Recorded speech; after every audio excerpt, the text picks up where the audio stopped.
Hello மக்களே, welcome to டிஎம்ஏசிங் channel.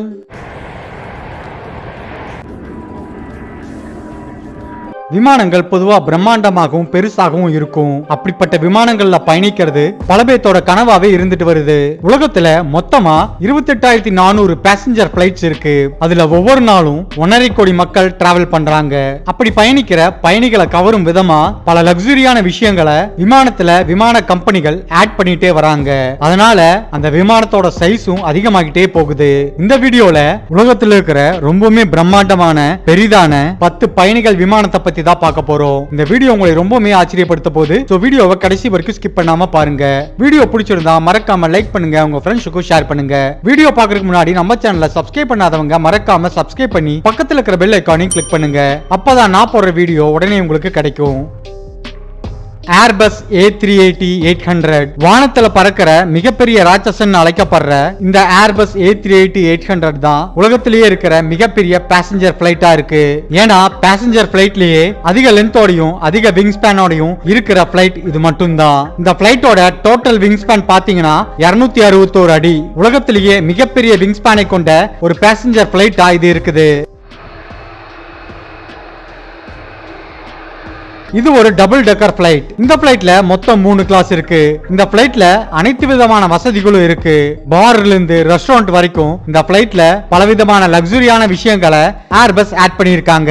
இந்த பிளைட்ல அதிகபட்சமா நாம 853 பேசஞ்சர்ஸ கேரி பண்ணிட்டு போக முடியும். இந்த பிளைட்டோட புரோட்டோடைப்பை ஏர்பஸ் 1998ஆம் ஆண்டே உருவாக்கிட்டாங்க. தொடக்கத்துல இந்த பிளைட் சில பிரச்சனைகளை ஃபேஸ் பண்ணிருக்கு. அந்த பிரச்சனைகள் எல்லாம் சரி பண்ண பிறகு 2007ஆம் ஆண்டு தான் இந்த பிளைட்டை முதலா மக்கள் பயன்பாட்டுக்கே கொண்டு வராங்க. இதுவரைக்கும் ஏர்பஸ் 254 ஏர்பஸ் A380-800 மேனுஃபேக்சர் பண்ணிருக்காங்க. அதுல 118 பிளைட்டை எமிரேட்ஸ் மட்டுமே வாங்கியிருக்காங்க. இந்த பிளைட்டோட விலைன்னு பாத்தீங்கன்னா $445 மில்லியன். அது இந்திய மதிப்புப்படி கிட்டத்தட்ட 3000 கோடிக்கும் அதிகம். போயிங் 7478 உலகத்துல 2 மிகப்பெரிய பிளைட் மேனுஃபேக்சரிங் கம்பெனினா அது போயிங்கும் ஏர்பஸ் மட்டும்தான். இந்த போயிங் 7478க்கு காம்படிஷனா தான் ஏர்பஸ் அவங்களோட ஏர்பஸ் A380 கொண்டு வந்தாங்க. ஏன்னா இந்த போயிங் 7478 ஒரு டபுள் டெக்கர் பிளைட். போயிங் உருவாக்கின 747 சீரீஸ்லயே இந்த 747-8 தான் மிகப்பெரிய பிளைட்டா கருதப்படுது. உலகத்துல இருக்கிற ரொம்பவுமே நீளமான பேசஞ்சர் பிளைட்னா அது இந்த போயிங் 7478 தான். இந்த பிளைட்டோட மொத்த நீளம் 250 அடி. இதோட விங் ஸ்பேன் பாத்தீங்கன்னா கிட்டத்தட்ட 220 அடி வரைக்கும் இருக்கும். இந்த பிளைட்ல ஒரே சமயத்துல 467 பேசஞ்சர்ஸ் வரைக்கும் டிராவல் பண்ண முடியும். இந்த பிளைட்டோட ஃபியூயல் கெபாசிட்டி கிட்டத்தட்ட 180 டன். இந்த பிளைட்டால தொடர்ந்து 14,000 கிலோமீட்டர் நிக்காம பயணிக்க முடியும். அதிக ஸ்பேசியஸோட லக்ஸுரியான பல விஷயங்கள் இந்த பிளைட்லயும் இருக்கு. போயிங் இந்த பிளைட்டை பேசஞ்சர் பிளைட்டாக மட்டும் இல்லாம கார்கோ பிளைட்டாகவும் மேனுஃபேக்சர் பண்ணி சேல் பண்ணிட்டு வராங்க. மான்ஸ்டர் ஜம்போ ஜெட் மிகப்பெரிய பிளைட் தான் ஜம்போ ஜெட்னு அழைப்பாங்க. அந்த வகையில பாத்தீங்கன்னா போயிங் 7478 ஜம்போ ஜெட்னு ஏர்பஸ் A380 சூப்பர் ஜம்போ ஜெட்னு அழைப்பாங்க. இந்த ஜம்போ ஜெட்ங்கிற கான்செப்ட அடுத்த லெவலுக்கு எடுத்துட்டு போன ஒரு பிளைட் தான் இந்த மான்ஸ்டர் ஜம்போ. இந்த மான்ஸ்டர் ஜம்போவை டிசைன் பண்ணது பவுலிங்கிற ஒரு அவார்ட் வின்னிங் சாஃப்ட்வேர் கம்பெனி தான். இந்த பிளைட் ஏர்பஸ் A380 விட டபுள் மடங்கு பெருசா இருக்குன்னு சொல்லப்படுது. இந்த பிளைட்ல மொத்தம் 4 டெக் இருக்கிற மாதிரி வடிவமைச்சிருக்காங்க. அதுல மொத்தமா 1500 பேசஞ்சர்ஸ் வரைக்கும் பயணிக்க முடியும். அது மட்டும் இல்ல இந்த பிளைட்ல 2 செட் ஆஃப் விங் ஸ்பேன்ஸ் இருக்கு. உலகத்திலேயே மிகப்பெரிய பேசஞ்சர் பிளைட்டா இத அவங்க உருவாக்கிட்டு வராங்க. இந்த பிளைட்டை ஃபியூல் எஃபிஷியன்சியோட அவங்க உருவாக்கிட்டு வரதால அதிகப்படியான பேசஞ்சர்ஸ் ஒரே சமயத்துல எடுத்துட்டு போறதால ஏர் டிராபிக்க வெகுவா குறைக்கலாம்னு சொல்லப்படுது. இதன் மூலமா பிளைட் கிராஷ் ஆகிறத குறைக்கிறது மட்டும் இல்லாம எரிபொருள் பயன்பாட்டையும் வெகுவா குறைக்கலாம்னு சொல்லப்படுது. இதனால கார்பன் எமிஷன் கம்மியாகும், சுற்றுச்சூழலுக்கும் பெரிய பாதிப்புகள் இருக்காதுன்னு சொல்லப்படுது. இந்த பிளைட்டோட ஒரு புரோட்டோடைப்பை உருவாக்கி அவங்க ரிசர்ச் பண்ணிட்டு வந்துட்டு இருக்காங்க. சக்சஸ்ஃபுல்லா அந்த ரிசர்ச் கம்ப்ளீட் ஆனதுக்கு அப்புறம் பயணிகளோட பயன்பாட்டுக்கு இந்த பிளைட் வரும்னு சொல்லப்படுது.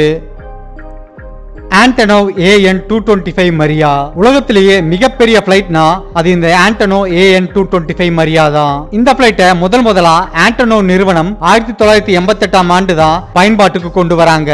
இந்த பிளைட்டோட மொத்த எடைன்னு பாத்தீங்கன்னா 285 டன்ஸ். இதோட விங் ஸ்பேன் மட்டும் கிட்டத்தட்ட 290 அடி. தொடக்க காலத்துல மிலிட்டரி ஆபரேஷனுக்காக இந்த பிளைட்டை பயன்படுத்திட்டு வந்திருக்காங்க. அதன் பிறகு இத கமர்ஷியல் பர்பஸ்க்காக பயன்படுத்த தொடங்கினாங்க. இதுதான் இப்ப பயன்பாட்டில் இருக்கிற பிளைட்லயே மிக நீளமான விங் ஸ்பேனை கொண்ட ஒரு பிளைட்டா இருக்கு. இது ஒரு சாதாரணமான கமர்ஷியல் கார்கோ பிளைட் கிடையாது. இந்த பிளைட்டுக்குள்ள இன்னொரு பிளைட்டையே வச்சு எடுத்துட்டு போக முடியும். இந்த பிளைட்டோட ஃபியூல் கெபாசிட்டின்னு பாத்தீங்கன்னா கிட்டத்தட்ட 385 டன். அந்த ஃபியூலை கொண்டு இந்த பிளைட்டால தொடர்ந்து 15,000 கிலோமீட்டர் பயணிக்க முடியும். மொத்தமா இந்த பிளைட்ல 6 பேர் பயணிக்க முடியும். இந்த பிளைட் அப்படியே பேசஞ்சர் பிளைட்டா கன்வெர்ட் பண்ணோம்னா கிட்டத்தட்ட 1000 பேசஞ்சர்ஸ இந்த பிளைட்டால கேரி பண்ணிட்டு போக முடியும். ஆனா 2022ஆம் ஆண்டு உக்ரைன் ரஷ்யா போர்ல இந்த விமானம் தாக்கி அழிக்கப்படுது. என்னதான் இந்த பிளைட் தாக்கி அழிக்கப்பட்டிருந்தாலும் ஏவியேஷன்ல இந்த பிளைட் ஒரு மிகப்பெரிய புரட்சியை செஞ்சதுன்னு சொல்லலாம். Concord supersonic. பொதுவா சூப்பர்சோனிக் வகை விமானங்களை ராணுவ விமானங்களா தான் பயன்படுத்திட்டு வருவாங்க. ஆனா முதல் முறையா 1976ஆம் ஆண்டு கான்கோடுங்கிற இந்த சூப்பர்சோனிக் விமானத்தை மக்கள் பயன்பாட்டுக்காக பிரிட்டிஷ் ஏர்வேஸும் பிரெஞ்சு ஏர்வேஸும் சேர்ந்து உருவாக்கி பயன்பாட்டுக்கு கொண்டு வராங்க. இந்த பிளைட்டால அதிகபட்சமா 2300 கிலோமீட்டர் பர் அவர் வேகத்துல செல்ல முடியும். நார்மல் பிளைட்ல லண்டன்ல இருந்து நியூயார்க் போறதுக்கு 8 மணி நேரம் ஆகும். ஆனா இந்த பிளைட்டை பயன்படுத்தி 2 மணி நேரம் 50 நிமிஷத்துல போக முடியும். உலகத்திலேயே அதிவேகமா செல்லக்கூடிய மிகப்பெரிய பேசஞ்சர் பிளைட்டா இந்த பிளைட் இருந்திருக்கு. மொத்தமா இந்த கான்கோர்ட் சூப்பர்சோனிக் பிளைட்ல 128 பேர் டிராவல் பண்ண முடியும். இந்த பிளைட் ஆனா இப்ப பயன்பாட்டுல இல்ல. ஏன்னா ஜூலை 25 2000ஆவது ஆண்டுல இந்த பிளைட் டேக் ஆஃப் ஆகி கொஞ்ச நேரத்திலேயே மிகப்பெரிய விபத்துக்கு உள்ளாகுது. அதுல கிட்டத்தட்ட 112 பேர் உயிரிழக்கிறாங்க. அதன் பிறகு இந்த பிளைட்டோட சேஃப்டியை பத்தி நிறைய கேள்விகள் எழுப்பப்படுது. அதனாலேயே இந்த பிளைட்டோட கமர்ஷியல் பயன்பாட்டை பிரிட்டிஷ் ஏர்வேஸும் பிரெஞ்சு ஏர்வேஸும் 2003ஆம் ஆண்டோட கம்ப்ளீட்டா ஷட் டவுன் பண்ணிடுறாங்க. அந்த சமயத்துல இந்த மாதிரி 20 பிளைட்டை அவங்க உருவாக்கி இருந்தாங்க. அந்த பிளைட் எல்லாத்தையும் இப்ப மக்களுடைய பார்வைக்காக இங்கிலாந்துலயும் அமெரிக்காலையும் காட்சி பொருளா வச்சிருக்காங்க. போயிங் 777-9. இந்த போயிங் 777-9 தான் ட்வின் இன்ஜின் ஜெயண்ட் அழைக்கப்படுது. மொத்தமா 260 அடி நீளமும் 130 அடி விங் ஸ்பேனை கொண்ட இந்த போயிங் 777-9 பிளைட் தான் உலகத்திலேயே மிக நீளமான ட்வின் இன்ஜின் பிளைட்டா இருக்க போகுது. இந்த பிளைட்ல மொத்தமா 425 பேசஞ்சர்ஸ் வரைக்கும் டிராவல் பண்ண முடியும். இந்த பிளைட் எங்கேயுமே நிக்காம 13,200 கிலோமீட்டர் தொடர்ந்து இதால பயணிக்க முடியும். இந்த பிளைட்டை முதலா 2020ல தான் உருவாக்குறாங்க. அந்த சமயத்துல இந்த பிளைட்டை சில செக்ரேட் எல்லாம் போயிங் பண்றாங்க. அதுல சில பிரச்சனைகள் வருது. அதனால இந்த பிளைட்டை இதுவரைக்கும் கமர்ஷியல் பயன்பாட்டுக்காக கொண்டு வரல. 2026ஆம் ஆண்டு லுப்தான்சாங்கிற ஏவியேஷன் கம்பெனி இந்த பிளைட்டை முதலா மக்கள் பயன்பாட்டுக்கு கொண்டு வரதா சொல்லப்படுது. அப்படி கொண்டு வந்தா உலகத்திலேயே ட்வின் இன்ஜினை கொண்ட மிகப்பெரிய பிளைட்டுங்கிற சாதனையை இது கண்டிப்பா படைக்கும். Airbus Maverick. ஏர்பஸ் கன்சிஸ்டன்டா ஹை குவாலிட்டி பிளைட்டை ப்ரொடியூஸ் பண்றதுல பேர் போனவங்க. அந்த மாதிரி அவங்க உருவாக்கிட்டு வர ஒரு ஃபியூச்சர் கான்செப்ட் பிளைட் தான் இந்த ஏர்பஸ் மேவரிக். இந்த பிளைட் இப்ப இருக்கிற எல்லா பிளைட்டை விட ரொம்பவுமே வித்தியாசமா இருக்க போறதா ஏர்பஸ் சொல்லியிருக்காங்க. இந்த பிளைட்டை அவங்க BWB மாடல்ல உருவாக்க போறதா சொல்றாங்க. BWBனா பிளண்டட் விங் பாடி. அதாவது மத்த பிளைட்ல இருக்கிற விங்ஸுக்கும் இந்த பிளைட்டோட விங்ஸும் டோட்டலா டிஃபரெண்டா இருக்கும். இந்த பிளைட்ல அதோட இன்ஜின் அதோட விங்ஸ்ல இருக்காது. ஆனா அந்த இன்ஜினை பிளைட்டோட பின்பகுதியில வச்சிருக்காங்க. இந்த இனோவேட்டிவ் டிசைன்னால எரிபொருளோட பயன்பாடு வெகுவா குறைக்கப்படும் சொல்லப்படுது. அதனால வான்வெளியில கார்பன் எமிஷன்ங்கிறது அதிக அளவுல குறைக்கப்படும் ஏர்பஸ் சொல்லியிருக்காங்க. இந்த பிளைட்டோட மாடலை 2020ஆம் ஆண்டு சிங்கப்பூர்ல நடந்த ஏர் ஷோல முதலா பார்வையாளர்கள் முன்னாடி டிஸ்ப்ளே பண்ணாங்க. இந்த பிளைட்டோட வெளித்தோற்றம் மட்டும் இல்லாம பிளைட்டோட உட்புற அமைப்பையும் நார்மல் பிளைட்ல இருக்கிற மாதிரி இல்லாம ரொம்பவே வித்தியாசமான முறையில செய்ய போறதா அவங்க சொல்லியிருக்காங்க. அதனால சீட்டிங் அரேஞ்ச்மெண்ட் நார்மல் பிளைட்ல இருக்கிற மாதிரி இந்த பிளைட்ல இருக்காது. இந்த பிளைட்டை பத்தின ரிசர்ச் இப்ப வரைக்கும் போய்கிட்டு தான் இருக்கு. இந்த பிளைட் மட்டும் கமர்ஷியல் பயன்பாட்டுக்கு வந்துச்சுன்னா ஏவியேஷன்ல ஒரு மிகப்பெரிய மாற்றத்தை ஏற்படுத்துங்கிறதுல எந்த ஒரு டவுட்டும் கிடையாது.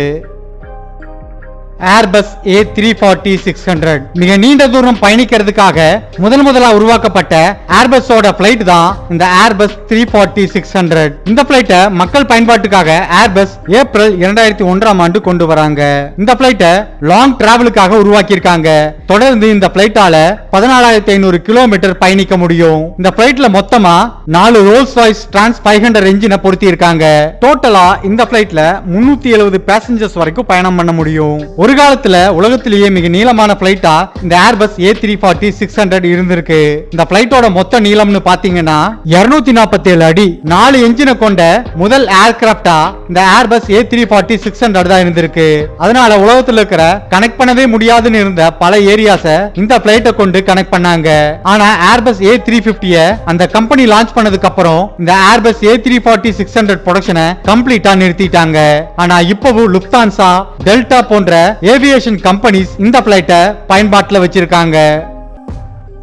போயிங் 747-400 போயிங் 747-400ங்கிற இந்த பிளைட் போயிங்கோட பழைய பிளைட்டான 747ஓட அட்வான்ஸ் வெர்ஷன் தான். அந்த பிளைட்டை விட அதிக விங் ஸ்பேனோடையும் அதிக நீளத்தோடையும் ஃபியூயல் எஃபிஷியன்சியோட இந்த பிளைட்டை உருவாக்கி இருக்காங்க. இந்த போயிங் 747-400 தான் 747 சீரீஸ்லயே அதிகப்படியா போயிங்கால மேனுஃபேக்சர் பண்ணப்பட்ட ஒரு பிளைட்டா இருக்கு. மொத்தமா இதுவரைக்கும் 694 போயிங் 747-400 அந்த கம்பெனி மேனுஃபேக்சர் பண்ணிருக்காங்க. இந்த பிளைட் 1988 ஆண்டு ஒரு மிகப்பெரிய சாதனையே ஏவியேஷன் ஹிஸ்டரியில படைச்சிருக்கு. அது என்னன்னா இந்த பிளைட் தொடர்ந்து 17,964 கிலோமீட்டர் பயணித்து மிக அதிக தூரம் டிராவல் பண்ண பிளைட்டா 1988ல இருந்திருக்கு. அது மட்டும் இல்ல 2014 ஆண்டு அதிவேகமா டிராவல் பண்ண பிளைட்டாவும் இது இருந்திருக்கு. அதாவது சிட்னில இருந்து லண்டனுக்கு 18,100 கிலோமீட்டர் வெறும் 20 மணி நேரம் 9 நிமிஷத்துல கடந்து வந்து ஒரு பெரிய சாதனையே இந்த போயிங் 747-400 படைச்சிருக்கு. இந்த பிளைட்டோட மொத்த நீளம் 232 அடி. மொத்தமா இந்த பிளைட்ல 3 கிளாஸ் இருக்கு. அந்த 3 கிளாஸையும் சேர்த்து கிட்டத்தட்ட 415 பேசஞ்சர்ஸ் இந்த பிளைட்ல பயணிக்க முடியும். இந்த போயிங் 747-400 பிரிட்டிஷ் ஏர்வேஸ் தான் இதுவரைக்கும் அதிகமா பயன்படுத்திட்டு வராங்க. ஏர்பஸ் A350-900 நீண்ட தூர பயணத்துல ஒரு மிகப்பெரிய மாற்றத்தை ஏற்படுத்திய பிளைட் தான் ஏர்பஸோட இந்த A350-900. இந்த பிளைட்டோட புரோட்டோடைப்பை 2013 ஆண்டு ஏர்பஸ் லான்ச் பண்றாங்க. அடுத்த ஆண்டு இந்த பிளைட்டை அவங்க கமர்ஷியல் பயன்பாட்டுக்கு கொண்டு வராங்க. மொத்தமா இந்த பிளைட்டோட நீளம் 209 அடி. இந்த பிளைட்டோட மேக்ஸிமம் டேக் ஆஃப் வெயிட்னு பாத்தீங்கன்னா 280 டன்ஸ். இந்த பிளைட்ல அதிகப்படியா 325 பேசஞ்சர்ஸ் அகாமடேட் பண்ண முடியும். இந்த பிளைட்டால தொடர்ந்து 18,100 கிலோமீட்டர் பயணிக்க முடியும். அதனால நீண்ட தூரம் உள்ள நகரங்களை இணைக்கிறதுக்கு இந்த பிளைட்டை பெரும்பாலான நிறுவனங்கள் பயன்படுத்திட்டு வராங்க. இந்த பிளைட்ல ஏர்பஸ் 2 ரோல்ஸ் ராய்ஸோட XWB இன்ஜினை பயன்படுத்தி இருக்காங்க. அதனால ஃபியூயல் எஃபிஷியன்சி இந்த பிளைட்ல நல்லாவே இருக்கும். இந்த காரணத்தினால ஏவியேஷன் கம்பெனிகளுக்கு இந்த பிளைட்டால ஃபியூயல் காஸ்ட் வெகுவா குறைஞ்சதா சொல்லப்படுது. இதற்காகவே பல ஏவியேஷன் கம்பெனிஸ் இந்த பிளைட் மாடலை அதிகமா வாங்க தொடங்கினாங்க. ஏர்பஸ் இதுவரைக்கும் 658 A350-900 மாடலை மேனுஃபேக்சர் பண்ணி டெலிவரியும் பண்ணிருக்காங்க. அதுலயும் முக்கியமா பிலிப்பைன்ஸ் ஏர்லைன்ஸ் அதிகப்படியா இந்த மாடலை அவங்களோட ஏர்லைன்ஸ்ல யூஸ் பண்ணிட்டு இருக்காங்க. இந்த வீடியோ இதோட முடிவுக்கு வருது. நீங்க இந்த வீடியோல பார்த்த மிகப்பெரிய 10 பேசஞ்சர் பிளைட்ஸ்ல உங்களை ரொம்பவுமே பிரமிக்க வச்சது எதுங்கறத மறக்காம கமெண்ட் பாக்ஸ்ல கமெண்ட் பண்ணுங்க. ஓகே மக்களே, தேங்க்ஸ் ஃபார் வாட்சிங் திஸ் வீடியோ. இந்த வீடியோ பிடிச்சிருந்தா மறக்காம லைக் பண்ணுங்க, ஷேர் பண்ணுங்க. டி அமேசிங் சேனலை மறக்காம சப்ஸ்கிரைப் பண்ணி பக்கத்துல இருக்கிற பெல் ஐகானையும் கிளிக் பண்ணுங்க. அப்பதான் நான் போடுற வீடியோ உடனே உங்களுக்கு கிடைக்கும். இன்னொரு இன்ட்ரெஸ்டிங்கான வீடியோல உங்களை பார்க்கறேன். பாய்.